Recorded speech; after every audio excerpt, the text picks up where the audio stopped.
હવામાન વિભાગ દ્વારા જે રીતે આગાહી કરવામાં આવી હતી, જેને લઈને સુરત જિલ્લાના ઓલપાડ તાલુકામાં વહેલી સવારથી કડાકા ભડાકા વીજળીના કડાકા ભડાકા સાથે કમોસમી વરસાદ વરસ્યો. તો ખાસ કરીને જે ડાંગર પકાવતા ખેડૂતો છે તેમની હાલત હાલ કફોડી બની છે, કારણ કે હાલ ડાંગર કાપણીનો સમય ચાલી રહ્યો છે અને જે કમોસમી વરસાદને લઈને જે ડાંગર પકાવતા ખેડૂતો હાલ તમે દ્રશ્યો જોઈ શકો છો. ઓલપાડ તાલુકાના જે જહાંગીર ઓલપાડ જીન છે ત્યાં ટ્રેક્ટરો અને અન્ય વાહનોની લાઈનો લાગી છે, કારણ કે ખેડૂતોએ પોતાનો મહામૂલો પાક બચાવવા માટે હાલ જીનમાં ડાંગર નાખવા આવ્યા છે.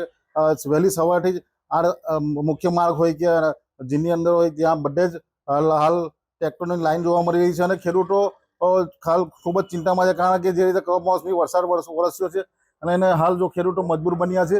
આ જે ગોડાઉન છે અને ખુલ્લી જગ્યામાં પોતાનો જે મહામૂલો ડાંગરનો પાક છે એ બચાવવા માટે પ્રયાસો કરી રહ્યા છે અને હાલ તમે દર્શકો આ જે ગોડાઉન છે, ગોડાઉનમાં પણ ટ્રેક્ટરો કે ટ્રક હોય ડાંગર ભરેલું હોય એની લાઈનો લાગી છે. ખાસ કરીને જે સુરત જિલ્લામાં જે કમોસમી વરસાદને લઈને જે ડાંગર જે પાક છે તે ખૂબ જ મોટી સંખ્યામાં નુકસાન થયું છે, જેને લઈને ખેડૂતો હાલ વળતરની સર્વે કરાવી વળતરની માંગ કરી રહ્યા છે.